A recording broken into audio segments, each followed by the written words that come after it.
A empresa JF pede no Supremo acesso a documentos sigilosos da Comissão Parlamentar Mista de Inquérito da JBS, que segue no Congresso. E você vai ver também. Polícia Federal cumpre mandados da Justiça em operação de combate a grupo criminoso especializado em fraudes à Previdência Social. Em Sergipe, ministérios públicos recomendam a municípios a aplicação dos recursos do Fundef apenas para ações de educação. Reforma trabalhista entra em vigor e trabalhador tem dúvidas sobre as novas regras. Os perigos do compartilhamento de conteúdos da internet no país campeão de acessos na América Latina. Essas e outras notícias agora no Jornal da Justiça.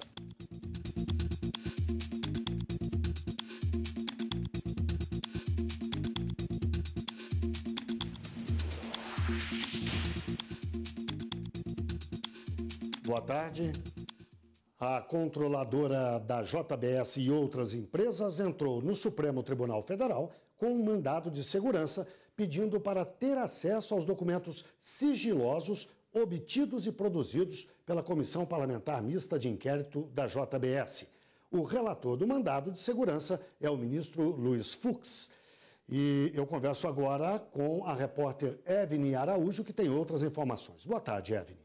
Oi, Guilherme, boa tarde. Olha, a defesa da JF sustenta que faz sim, ela integra a parte interessada nesse material e tem direito a ter acesso a ele. Como a CPMI tem data para terminar, dia 22 de dezembro, eles pedem que esse mandado de segurança seja concedido como uma forma de garantir à empresa o direito à ampla defesa e também ao contraditório. A Comissão Parlamentar Mista de Inquérito no Congresso Nacional foi instaurada para investigar uma suposta ligação entre a JF e também o Banco Nacional de Desenvolvimento, irregularidades em contratos firmados por essas duas entidades. Guilherme. A Polícia Federal cumpre hoje mandados da Justiça na Operação Contrafeito, que visa combater a atuação de um grupo criminoso especializado em fraudes à Previdência Social. 50 policiais federais e 12 servidores da Previdência Social cumprem 9 mandados de busca e apreensão em Salvador, na Bahia. De acordo com as investigações, foi apurado que o grupo atuava desde 2012 e que os envolvidos usavam documentos falsos para dar entrada em processos de requerimento de benefícios previdenciários. Na prática, relatórios e exames médicos falsos eram apresentados com o auxílio de servidores do INSS, também envolvidos nas fraudes, ainda segundo a polícia. O prejuízo até o momento é de R$500 mil. Em Sergipe, ministérios públicos recomendam a municípios como aplicar recursos do Fundef. A medida conjunta quer garantir que o dinheiro repassado pela União seja depositado em conta específica e usado apenas para ações na educação. Os estados devem receber cerca de 90 bilhões de reais de recursos dos precatórios do Fundo de Manutenção e Desenvolvimento do Ensino Fundamental e de Valorização do Magistério, Fundef. 60 milhões de reais serão direcionados a Sergipe. Para garantir que o dinheiro seja aplicado na educação, o Ministério Público Federal, o Ministério Público do Estado e o Ministério Público de Contas de Sergipe recomendam aos 75 municípios sergipanos que o recurso repassado pela União seja depositado em uma conta específica do município e usado apenas para ações de educação, como prevê a lei. Para evitar gastos, os municípios sergipanos também devem adotar medidas judiciais para receber os valores do Fundef através de suas próprias procuradorias jurídicas e ficam proibidos de contratar escritório de advocacia para resolver essas questões. Todas as prefeituras de Sergipe assinaram um termo de compromisso pela educação e garantiram que irão investir na estrutura física de escolas, em alimentação e transporte escolar. Irão também criar conselhos sociais para analisar a prestação de contas de verbas direcionadas à educação. Além de Sergipe, as recomendações atingem 3.800 municípios em todo o país, em 19 estados brasileiros. Sigilo. Superior Tribunal de Justiça considera abusiva a cláusula que obriga cliente de cartão de crédito a fornecer dados pessoais a outras empresas. Ao adquirir um cartão de crédito, é importante ler bem o contrato para não cair em nenhum tipo de armadilha. Em alguns casos, ao assinar o contrato de prestação de serviços do cartão, o cliente autoriza, muitas vezes sem saber ou concordar, que seus dados pessoais e movimentações financeiras sejam repassados para outras empresas. Esse advogado explica que esse tipo de imposição é contra a lei. O consumidor ele só é prejudicado na medida em que terá seus dados, sua vida, seu padrão de consumo compartilhado e certamente terá aqueles incômodos, como todos nós já tivemos, de alguém ligando, oferecendo produtos, oferecendo serviços, conhecendo a nossa vida e violando o inciso 10º do artigo 5º da Constituição, que diz que são invioláveis, dentre outros, a vida privada. Em São Paulo, a Associação Nacional de Defesa da Cidadania e do Consumidor entrou na justiça contra o banco HSBC. Segundo a entidade, a instituição financeira inseria nos contratos cláusula abusiva, que autorizava o repasse de informações cadastrais dos clientes para empresas parceiras. A Justiça Paulista reconheceu o caráter abusivo da cláusula. O banco recorreu da decisão. O caso chegou ao STJ e os ministros da 4ª turma não aceitaram o argumento do banco de que os consumidores autorizam o fornecimento de dados não sigilosos ao assinarem os contratos de adesão. Para os magistrados, a imposição da autorização em contrato de adesão é considerada abusiva e fere os princípios da transparência e da confiança nas relações de consumo. O relator do caso, o ministro Luiz Felipe Salomão, considerou que o repasse de informações, além de tornar o cliente vulnerável, não é fundamental para a execução do serviço contratado. E você vai ver no próximo bloco do Jornal da Justiça. Reforma trabalhista entra em vigor e trabalhador tem dúvidas sobre as novas regras. Voltamos em instantes.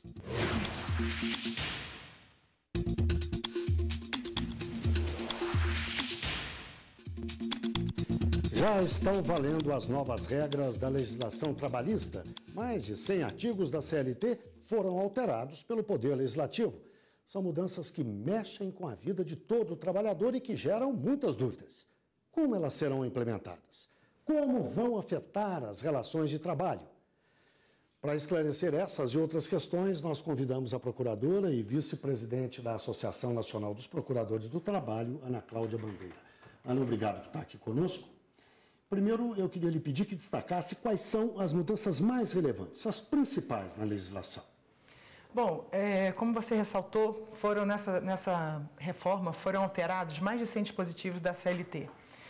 Foi uma alteração muito significativa. Mas, assim, o que se pode destacar de mais relevante, que diz muito sobre o espírito da reforma, é principalmente o negociado sobre o legislado, a prevalência daquilo que se negocia, que os sindicatos se negociam com a empresa, sobre o que está na lei. Também, acho que a outra questão que foi muito alterada e, digamos assim, reflete muito na vida do trabalhador, é a possibilidade de contratações as mais diversas possíveis. Então, hoje é possível o trabalhador ser contratado para uma jornada intermitente, né, que é aquela em que ele só recebe pelas horas em que ele efetivamente trabalha. Outra possibilidade também é a terceirização ampla. A terceirização foi, agora, a partir dessa lei, dessa alteração legislativa, permitida amplamente, de forma que até na atividade principal da empresa, a terceirização é permitida. Também a possibilidade de contratar o trabalhador como pessoa jurídica, embora ele trabalhe só para aquele empregador, também como autônomo, por um contrato simples, em que ele é dito autônomo, embora ele trabalhe para o mesmo empregador e com exclusividade. Nós vamos falar pouco a pouco de cada um desses temas, mas antes eu queria ter noção de uma outra questão importante. Os processos que já estão na Justiça, que são anteriores à mudança da lei, vão ser julgados sob qual ótica? A antiga ou a nova? Pois essa é uma das grandes controvérsias judiciais que virão agora com a Lei 13.467. A mim, me parece que aqueles contratos, aquelas demandas judiciais né, ajuizadas ainda na vigência da lei anterior, me parece que elas terão que observar essa lei, a lei vigente à época do contrato sobre o qual se discute. Ana, agora a gente vai detalhar um pouco a reforma e para isso nós vamos contar com a ajuda do público. Nós temos uma primeira pergunta para você. Vamos ouvir. Como é que eu faço o acordo para dividir as minhas férias em 3 vezes? E como é que é feito o pagamento dessas férias? Pois é, tradicionalmente, pela CLT, é do empregador a faculdade, o poder de definir como serão as férias. Agora, com a Lei 13.467, o trabalhador poderá também pedir isso, poderá negociar isso, inclusive trocando um feriado de dia. Por exemplo, ele pode trabalhar num feriado como esse dessa semana, por exemplo. Ele pode trabalhar na quarta-feira e pedir que esse feriado seja gozado na sexta-feira, para emendar com o final de semana, por exemplo, né? E agora, essas férias, elas têm uma limitação. O primeiro período tem que ter pelo menos 14 dias. E os outros 2, cada um, pelo menos 5. Né? E elas serão pagas proporcionalmente. Você falou há pouco, sintetizando a reforma, falou sobre o fato de que o que é combinado se sobrepõe ao que está escrito. Os acordos são mais importantes do que as regras escritas. Mas como é que se faz um acordo desse entre a empresa e o sindicato? É assim que funciona? Pois é, Guilherme. Eu, como procuradora do trabalho, todo o Ministério Público do Trabalho, essa discussão foi travada fortemente durante todo o processo legislativo que culminou na edição dessa lei. Esse é um ponto crucial. Por quê? Porque o trabalhador vai ficar muito à mercê da empresa, digamos assim. A empresa vai ter muito poder de definir tudo, a jornada, o salário.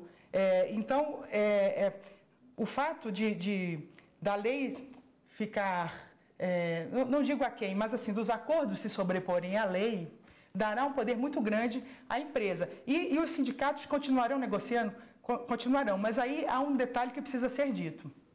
Os sindicatos, eles tiveram digamos, uma mitigação nas suas fontes de custeio, porque a partir da Lei 13.467, não é mais obrigatória a contribuição sindical. Né? Assim eles perdem força. Né? Isso, eles perdem força. Perdem força e certamente a negociação não será a mesma. Nós vamos ouvir mais uma pergunta que captamos na rua. Vamos ouvi-la. Se eu sair da empresa e fizer um acordo, como é que fica a rescisão? O que você diz ao Leonardo? Bom, a rescisão por acordo, ela está disciplinada também na 13.467. Algumas verbas serão pela metade, como a multa do FGTS, por exemplo, ela será paga pela metade. A movimentação do saldo do FGTS poderá ser à base de 80%. Então, tem regras específicas para isso.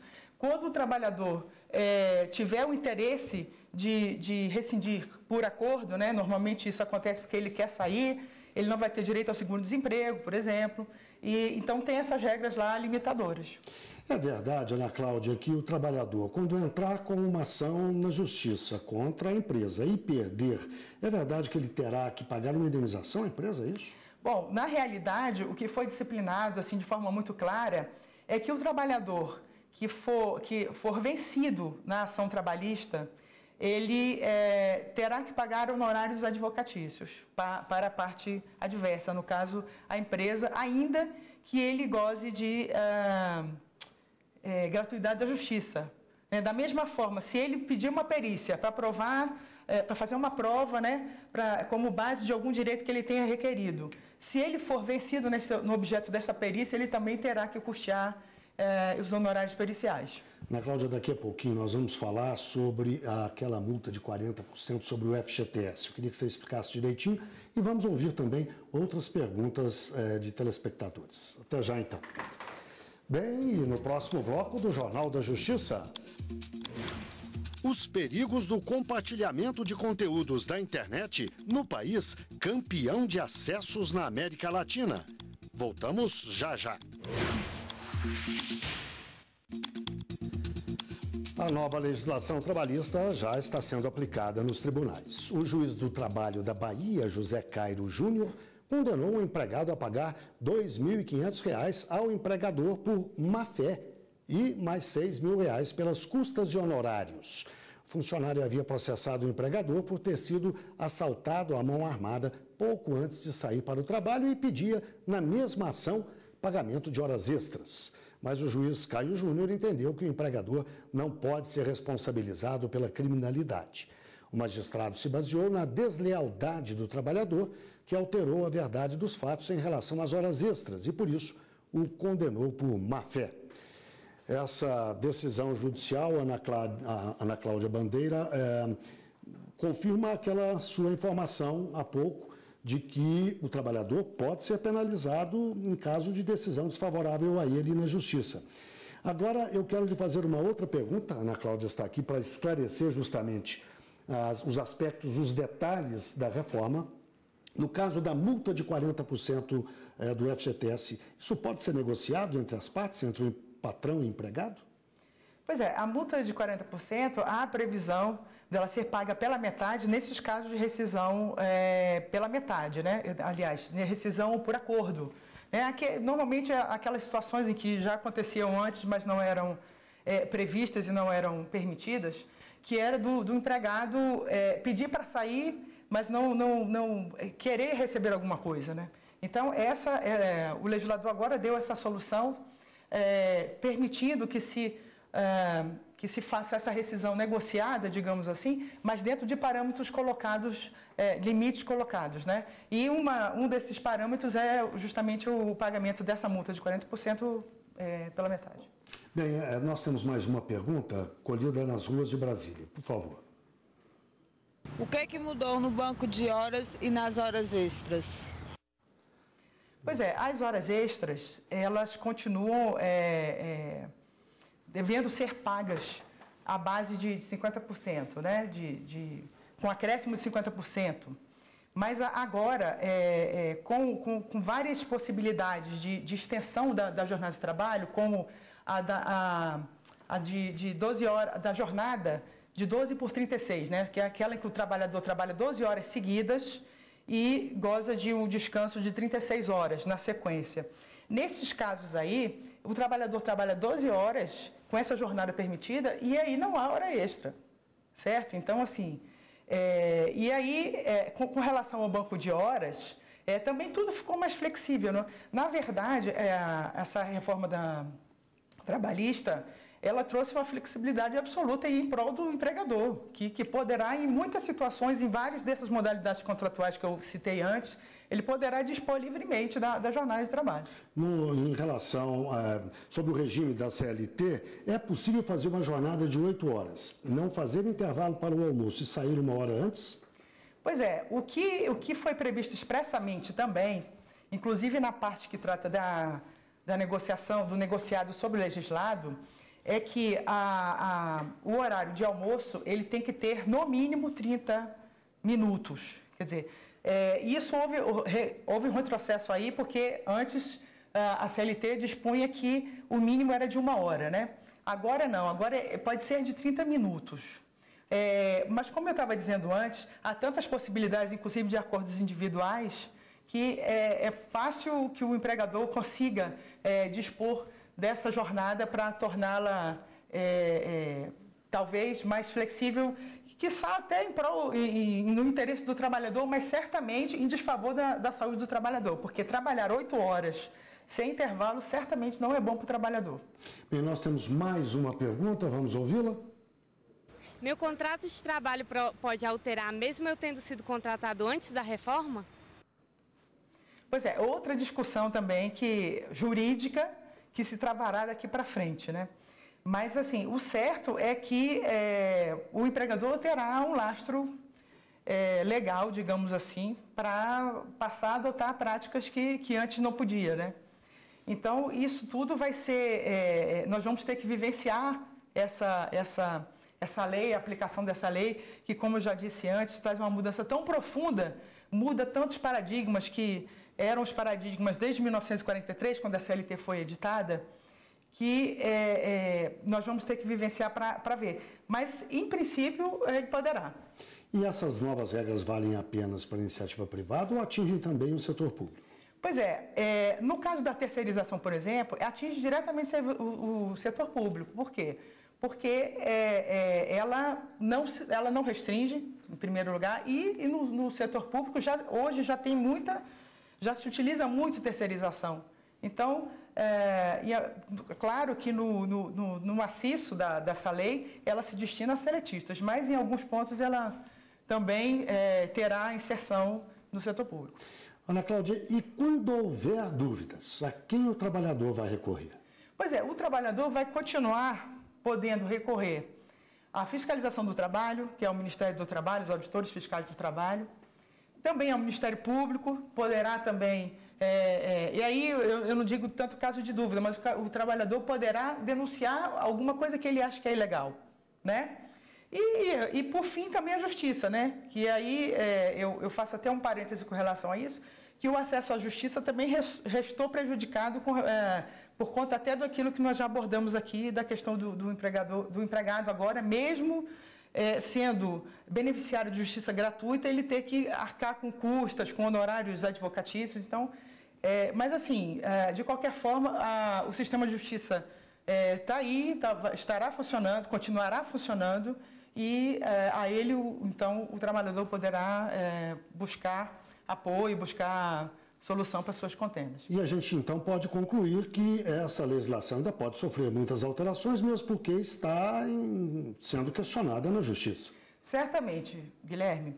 E, assim, há, inclusive, já uma ação direta de inconstitucionalidade em trâmite aqui no Supremo Tribunal Federal, proposta pela Procuradoria-Geral da República, que trata justamente da questão do acesso à justiça. Essa aí, justamente, que eu já coloquei há pouco, que é do trabalhador que tem justiça gratuita, goza desse benefício, ele ter que pagar custas e honorários. Além disso, a partir de agora, à medida em que os pontos dessa lei foram questionados em relação aos contratos, né, vigentes ou aos contratos já findos nas demandas que já estão aí tramitando, é certo que a Justiça do Trabalho se posicionará, né? E o Ministério Público do Trabalho, os advogados trabalhistas, também formularão as mais diversas questões para que a Justiça as defina. Eu agradeço, então, a procuradora Ana Cláudia Bandeira pelos esclarecimentos. Boa tarde. Boa tarde. O Brasil concentra 20% de todos os usuários de internet da América Latina. São os brasileiros também que ficam mais tempo conectados, mas nem tudo que vem ou compartilham é adequado ou recomendável. Dos adultos aos mais jovens, a internet está em todos os lugares. No computador, no ambiente de trabalho ou até mesmo com um simples toque na tela pelos smartphones. De acordo com o estudo Global Digital Trends, o Brasil concentra 20% de todos os usuários da internet na América Latina. Isso representa 139 milhões de pessoas. Os brasileiros são os que ficam mais tempo nas redes sociais. Uma média de 650 horas mensais exclusivas ao uso dessas redes. Mas tanto tempo conectado assim, às vezes, é perigoso. É preciso ter muito cuidado com o que postar. Conteúdos impróprios, como pornografia, violência e vingança sexual, podem gerar dor de cabeça para quem divulga. Se o conteúdo envolver crianças e adolescentes, é ainda pior. Hoje já é possível punir criminalmente, com penas pesadas, inclusive, não somente quem pratica aquele ato sexual ou libidinoso com a criança ou com o adolescente, mas também quem grava, quem registra, quem edita, quem dissemina o conteúdo e até mesmo quem armazena o conteúdo. Por isso que a gente sempre recomenda às pessoas que ainda se valem da prática de trocar conteúdo pornográfico através da internet, que tenham cuidado, que essa troca pode ser uma troca criminosa. Segundo o relatório Crianças Online, mais de 2/3 dos usuários já encontraram conteúdo inadequado ou perigoso.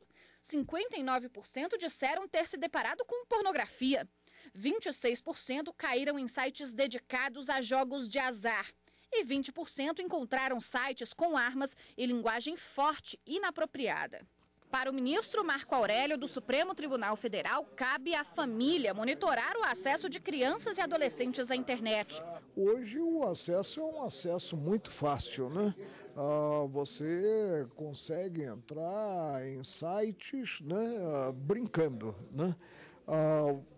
É possível proibir antecipadamente, né? De que forma, né? Já que as ideias, os fatos são veiculados e para destinatários que não são individualizados, né? Essa conciliação é que é difícil, mas passa pela educação das crianças dos lares, né? E aí nós temos a ênfase que deve ser dada à família. O Instituto Palavra Aberta dá o alerta. Existem mecanismos para bloquear o acesso a conteúdo impróprio, mas também é papel das escolas desenvolver senso crítico sobre o que o mundo da internet oferece.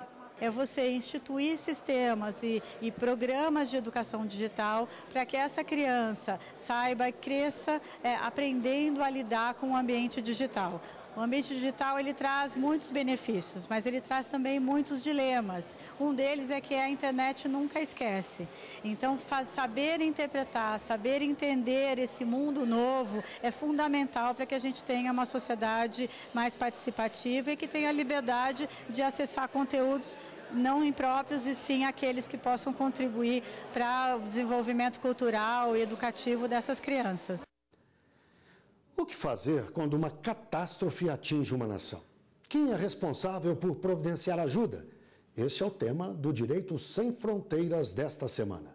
Furacão, tufão, tsunami, terremoto, inundações, seca são alguns dos fenômenos naturais que afetam todos os anos milhões de pessoas. As tragédias naturais causam mortes, prejuízo econômico e sensibilizam vários países. As Nações Unidas têm escritórios voltados para esse tipo de ajuda, mas quando uma catástrofe atinge uma nação, é comum que os países se unam para providenciar o socorro. O Direito Sem Fronteiras é hoje às 8 da noite. E esta edição do Jornal da Justiça fica por aqui. Uma boa tarde a todos.